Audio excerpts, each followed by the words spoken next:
2026 के मैट्रिक और इंटर के कॉपियों का जांच जो है वो शुरू होने जा रहा है। और कॉपियों की जांच के साथ साथ जो है ना, एक बहुत ही इंपॉर्टेंट न्यूज़ आपके लिए है कि आखिर इस साल 2026 के मैट्रिक इंटर एग्जाम की जो कॉपियां हैं वो कैसे जांच होंगी, कितना नंबर देने का आदेश है, नंबर किन किन जगहों पर काटे जाते हैं, और ये सारे इंस्ट्रक्शन जो बिहार बोर्ड की तरफ से है कि कितना नंबर देना है, कैसे देना है नंबर, वो सब कुछ भी बिल्कुल स्पष्ट कर दिया गया है। और यूं कहिए ना कि कॉपी चेक करने वाले जो टीचर्स हैं उनको ये गाइडलाइन दे दिया गया है कि भाई परीक्षार्थियों को हर संभव बेहतरीन मार्क्स दिए जाएं। तो क्या क्या नियम बताया गया है ये आपको स्पष्ट इस लेटर में मालूम पड़ जाएगा। ये जो आप अपने स्क्रीन पर देख रहे हैं ये असल में क्या है, तो ये शिक्षकों को जो गवर्नमेंट स्कूल के टीचर होते हैं, सरकारी जो टीचर होते हैं, उनको मैट्रिक और इंटर की कॉपियों की जांच के लिए नियुक्ति पत्र मिलता है, अलग से अपॉइंटमेंट लेटर मिलता है कि हाँ भाई किस टीचर को किस विषय की किस सब्जेक्ट की कॉपियों की जांच करनी है। और उस अपॉइंटमेंट लेटर में ही ना सब कुछ स्पष्ट कर दिया जाता है कि किस बच्चे के किस तरह के आंसर पे कैसे नंबर देने हैं। तो भरपूर नंबर देने का आदेश है और इसलिए आप इस बात को अच्छी तरह समझ लें। इस लेटर में जो पॉइंट्स दिए गए हैं ये निर्देश है किसके लिए, तो प्रधान परीक्षक और सह परीक्षक के लिए। प्रधान परीक्षक को HE भी कहते हैं, हेड एग्जामिनर, और सह परीक्षक को कहते हैं यानी को एग्जामिनर, ठीक है ना। ये जो को एग्जामिनर है मूल रूप से कॉपी यही चेक करते हैं, जिनको हम हिंदी में सह परीक्षक कहते हैं, यही जो है कॉपी चेक करते हैं। और कई सारे को, अब हो सकता है 10 हो 15 हो, कई सारे को एग्जामिनर पर एक होते हैं क्या, तो हेड एग्जामिनर यानी कि प्रधान परीक्षक, ठीक है। तो ये निर्देश में क्या है, आप सबसे पहला पॉइंट देखिए कि उत्तर पुस्तिका के मूल्यांकन के क्रम में सावधानी बरतेंगे। ये किसको कहा जा रहा है, ये प्रधान परीक्षक को और सह परीक्षक को कहा जा रहा है कि सावधानी बरतेंगे कि उत्तर पुस्तिका में लिखित कोई भी उत्तर, कोई भी आंसर या उत्तर का कोई भी अंश, कोई भी हिस्सा अमूल्यांकित ना रह जाए, यानी कि बिना चेक किए हुए नहीं रहे। इस बात का ध्यान रखना है टीचर को।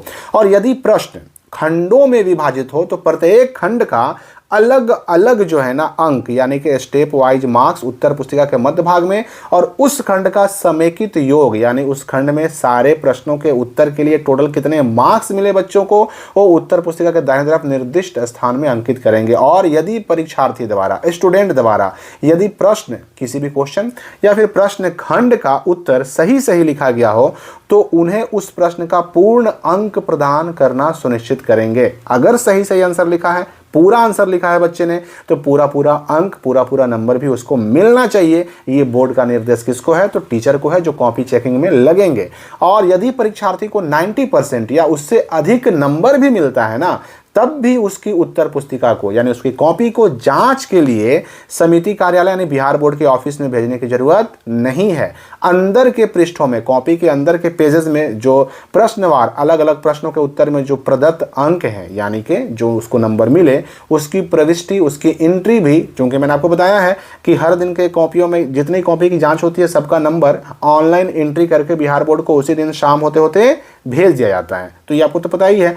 तो यही कहा कि एंट्री जो करेंगे ना वो पूरी शुद्धता के साथ करेंगे मुख पृष्ठ पर, ताकि मुख पृष्ठ से ही देख करके एंट्री हो सके, ऑनलाइन जो बिहार बोर्ड के पास नंबर जाए वो शुद्ध सही जा सके। फिर यहाँ पर दूसरे नंबर पॉइंट में कहा जा रहा है कि उल्लेखनीय है कि आपके द्वारा चेक की हुई कॉपी को RTI के तहत यानी सूचना के अधिकार के तहत किसी भी कोर्ट में दाखिल याचिका या अन्य कारणों से दोबारा उसकी जांच करनी पड़ सकती है। इसलिए ज़रूरी है कि उत्तर पुस्तिका का जो मूल्यांकन हो, चेकिंग हो, पूरी निष्पक्षता से हो, वस्तुनिष्ठ तरीके से हो और पारदर्शिता के साथ हो, ताकि दोबारा अगर जाँच करने की नौबत आए भी कॉपी को तो आपकी योग्यता पर और आपके कार्य पर, जो आपने कॉपी चेकिंग किया, उस पर प्रश्न चिन्ह खड़ा ना हो, उस पर कोई सवाल उत्पन्न ना हो, कोई ऐसा ना हो कि आप पर सवाल उठाने की नौबत आ जाए। इसलिए जो काम करें आप कॉपी चेक करने वाले वो बिल्कुल ईमानदारी से करें।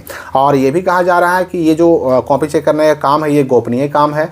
अगर किसी स्टूडेंट को टीचर प्रश्न के हिसाब से अंक नहीं देते हैं, नंबर नहीं देते हैं, नंबर कम देते हैं या फिर नंबर उम्मीद से ज़्यादा देते हैं, तो ये अनियमित कार्य माना जाएगा। और यह प्रमाणित होने पर अगर ये साबित हो गया कि आपने जितना अंक मिलना चाहिए उतना नहीं दिया है, या तो कम दिया है या फिर उम्मीद से ज़्यादा दिया है, अगर ये सिद्ध हो गया, साबित हो गया, तो आपके विरुद्ध कठोर कानूनी कार्रवाई भी की जाएगी। अब इसके बाद देखिए एक बहुत इंपॉर्टेंट पॉइंट नंबर 5 देखिए, समिति द्वारा यानी बिहार बोर्ड द्वारा हर सब्जेक्ट के लिए अलग अलग मार्किंग स्कीम यानी स्कोरिंग की दिया जाएगा, हर सब्जेक्ट के लिए अलग अलग, जिसे गहनता से अध्ययन किया जाए। जिस विषय की उत्तर पुस्तिका का मूल्यांकन करना हो उसी विषय के प्रश्न पत्र और मार्किंग स्कीम के आधार पर मूल्यांकन किया जाएगा। तो ये टीचर जब कॉपी चेक करने बैठेंगे ना, तो ये क्या लेकर बैठते हैं, तो ये क्वेश्चन पेपर लेकर बैठते हैं और मार्किंग स्कीम यानी स्कोरिंग की लेकर बैठते हैं, जिसमें बोर्ड का पूरा बिल्कुल दिशा निर्देश रहता है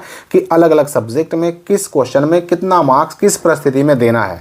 मार्किंग स्कीम क्वेश्चन पेपर दोनों ले करके बैठना होता है टीचर को, और यही नहीं, कॉपी जांच करने से पहले उस मार्किंग स्कीम का गहन अध्ययन कर लेना भी जरूरी होता है। और यह भी कहा गया 6 नंबर पॉइंट में कि प्रश्नोत्तर का मूल्यांकन करते समय प्रश्न के अनुरूप उसके स्टेप के आधार पर ही अंक दिए जाएं। स्टेप मार्किंग के बारे में मैंने आपको अलग अलग वीडियोस में बताया है।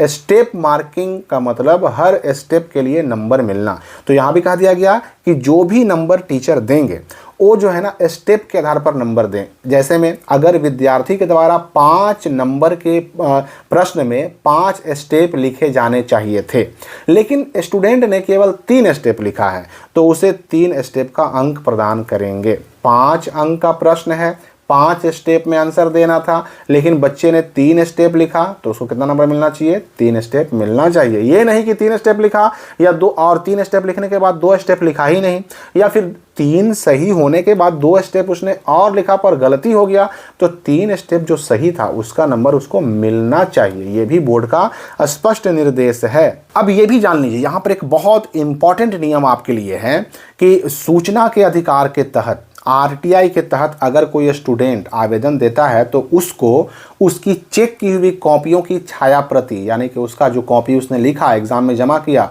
वो जब चेक हुआ तो चेक होने के बाद उसकी छाया प्रति उसकी फोटोकॉपी उपलब्ध कराने का प्रावधान है। यानी यहाँ पर आप समझ जाइए, अगर आपको जानकारी नहीं है तो ये बात जान लीजिए कि अगर आप अपने किसी भी सब्जेक्ट की कॉपी को देखना चाहते हैं कि मेरी कॉपी सही से चेक हुई कि नहीं हुई, तो आप आरटीआई के तहत आवेदन कर सकते हैं बिहार बोर्ड में। और जब आप आवेदन कीजिएगा ना, तो आपकी चेक की हुई कॉपी का फोटोकॉपी आपको उपलब्ध कराने का प्रावधान है, नियम है बोर्ड के द्वारा। और अगर आपके द्वारा मूल्यांकन में किसी प्रकार की त्रुटि प्रतिवेदित किया जाएगा, कोई गलती अगर पकड़ाती है, तो वैसी स्थिति में बिहार परीक्षा संचालन अधिनियम 1981 के सुसंगत धाराओं के अंतर्गत जो भी लोग इसमें जुड़े हुए हैं ना, उन सब पर नियमानुसार कार्रवाई की जाएगी। अगर कॉपी की फोटोकॉपी बच्चे तक पहुंच गई, बच्चे ने मांग लिया, उसको दिया ही जाएगा। और जब उसमें गलती अगर कुछ ऐसा पकड़ में आता है तो कार्रवाई सब पे होगी। एक दिन में एक टीचर कम से कम 45 कॉपी जांच करेंगे और मैक्सिमम 55 कॉपी जांच करेंगे एक दिन में एक टीचर, ये लिमिट है।